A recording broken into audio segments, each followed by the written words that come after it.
If you've ever wondered how do call options work, well, today I'm going to be walking you through a beginner's guide to buying call options. I know people ask all the time, I want to get involved in call options. I want to understand it, but I'm a little nervous. Today, we are going to dispel a lot of fears and really arm you with all you need to know to get started with buying call options. So before we get into the nitty-gritty of call options, we should think of something that we're all familiar with in our day-to-day lives. And that is buying call options, right? It gives you the right to buy something at some price, right? Stock, and at some point in the future. Well, what else do we do in our daily lives that is very similar? Well, you could say buying a property, right? So whenever you want to go buy a property, say a house or an apartment, what is it that you have to do? Well, you're going to have to put a down payment, right? It's almost like a good faith gesture that, hey, I'm serious about buying this piece of property, right? The seller isn't going to just, say, hey, you can come and, take the right to buy my place at some point in the future for free. They're going to make sure that you put some money down. So that down payment is very similar to what happens with call options. You're going to have to pay an amount, a premium for the right to purchase stock at some point in the future. Same thing happens whenever you're buying a property. The other thing that you need to be aware of is that there is a closing date whenever you buy a property, right? You basically have a time where this contract expires, okay? Seller's not going to allow you the right to buy their place, for some, infinite amount of time. Same thing happens with a call option with stock, right? You're going to have to pick that expiration date because after that, there is no contract anymore. So start thinking about buying call options, the right to buy things. It's very similar to buying or the right to buy property. Let's go ahead and define a few things and do an example. Hopefully you have your notebook ready. So in this example, we're gonna be looking at buying one of the Apple March 15th 50 calls for $2. So the first thing is option type. Usually it's going to be a call or a put. In this example, we're gonna be talking about a call option. Remember, call option gives you the right to buy 100 shares of stock. Okay, the strike is going to refer to the price, the level at which something is going to happen or not happen. So 50 is the example here. So the Apple 50 strike call. Now, the premium is going to be the amount that you are spending for this option. So you see how we have two right there, $2. Now remember, we're talking about one call option, which represents 100 shares of stock. You got to remember your multiplier, and that equals $200. So if you're going to buy one of these call options, you pay $2, you're really going to be spending $200. That is going to be a debit, right? So that's how much you're going to have to pay. Your expiration is going to be this area here, March 15th. All right, so we're going to do March 15th. Now, if you don't see a year after March 15th, then you'll know that it's the next March 15th, or it's the March 15th of the current year that you're in. If you do see a year, say 2025, 2030, whatever, it's telling you that it's the March 15th of that year. Talking about leaps, etc. Multiplier is, how many shares is one call? Well, we know that it's going to be 100, okay? And typically that's what you're going to be dealing with call options. The ticker, of course, is going to be Apple, right? Why is that important? Because there's call options on just about every stock out there, or a lot of stocks. I want to make sure that we're talking about Apple, right? You want to have the right to buy shares in Apple. Ticker is important.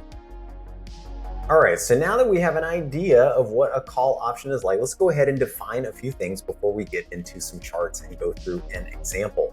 So the first thing, whenever you are buying a call option, you have the right to buy 100 shares of stock at a certain price. That's going to be the strike price, and at a certain time in the future, right? So if the expiration date is, say, March 31st or it's April 15th, okay, you can exercise your right to buy 100 shares of stock at the strike price up until that time. We're talking about American options, right? So you can do this at any point throughout expiration.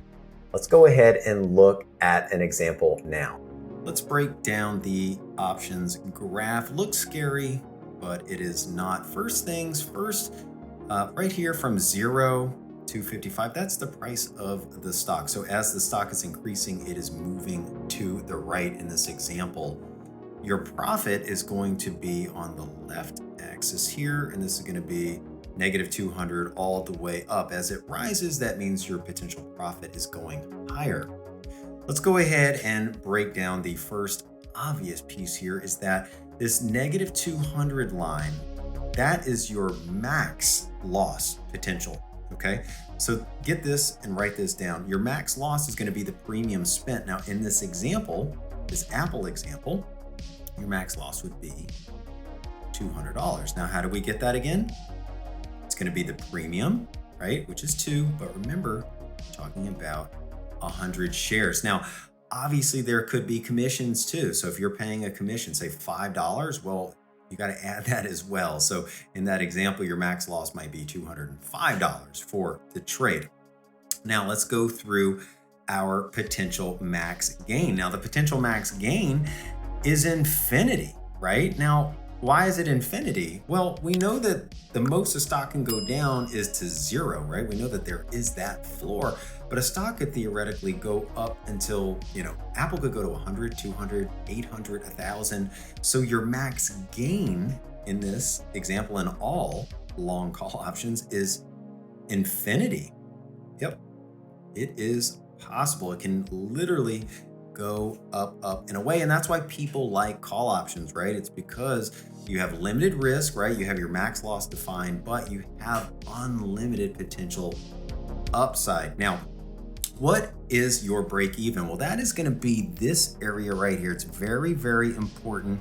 You want to know your break even, and you're going to define your break even as the strike.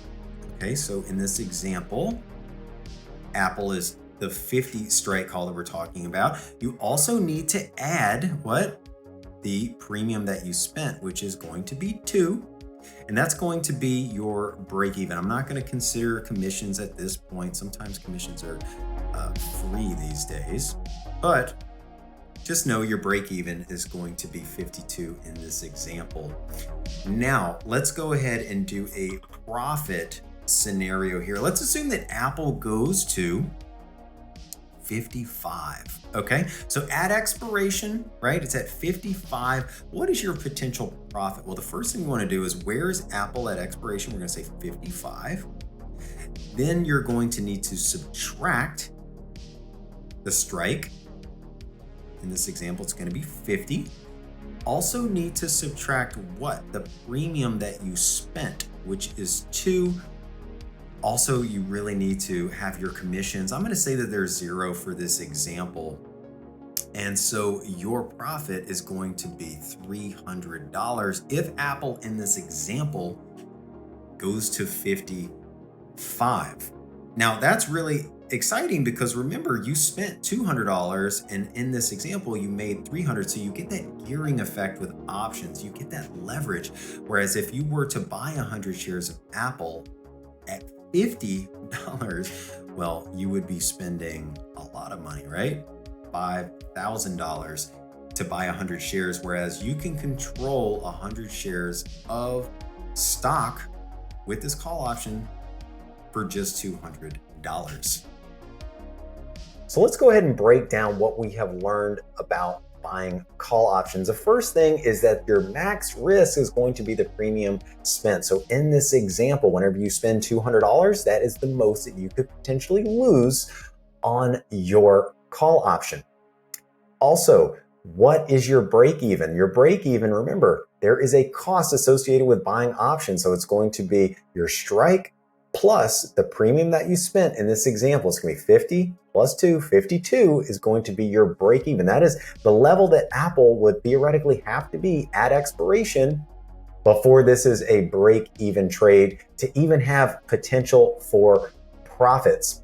And then lastly, I want you guys to just continue to do your own studying, right? Don't just rely on this video, right? I'm just here to try and help you to help you understand how options work. They're not that scary. You just got to know what you're doing. Options do involve risk, so make sure you know what you're doing. Do some paper trading as well. And then lastly, if you enjoyed this type of content, make sure to like and subscribe to our YouTube channel. If you like videos like this, I can do more of them. Let us know in the comments. You guys have a great one.